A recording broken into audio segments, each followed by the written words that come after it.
À la une, ce lundi, un message audio de 42 minutes. Le porte-parole de l'organisation de l'État islamique considère que l'intervention en Irak et en Syrie, c'est la campagne finale contre les croisés. Et voilà ce qu'il propose, de tuer en particulier les méchants et les sales Français. Tuez-les de n'importe quelle manière. Xavier Yvon nous a donné tout à l'heure le menu détail de la barbarie et de l'horreur. Et on en parle avec vous, Louis Capriali. Bonjour. Bonjour. Spécialiste des réseaux islamistes, ancien sous-directeur de la lutte contre le terrorisme à la DST.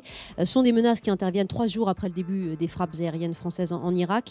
On connaît les méthodes barbares de ces djihadistes. Il faut donc prendre ce message très au sérieux pour vous à midi.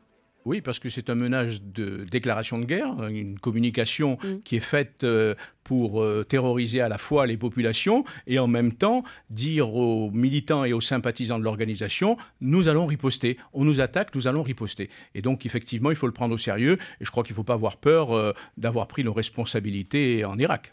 Depuis vendredi, le ministre Bernard Cazeneuve, on l'entendait, a fait diffuser un télégramme auprès des préfets.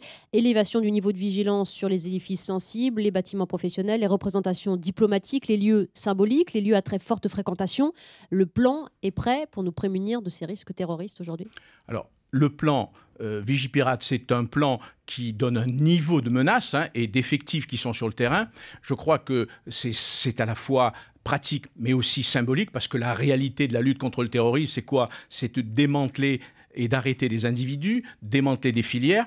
Et dans cette menace que nous avons, vous avez évoqué la protection de nos ambassades. C'est tous les intérêts français, les individus, les Français qui sont menacés, non seulement sur le territoire français, mais à l'étranger. Oui, il parle bien de civils français en premier lieu. Donc à l'étranger, nos compatriotes sont aussi menacés.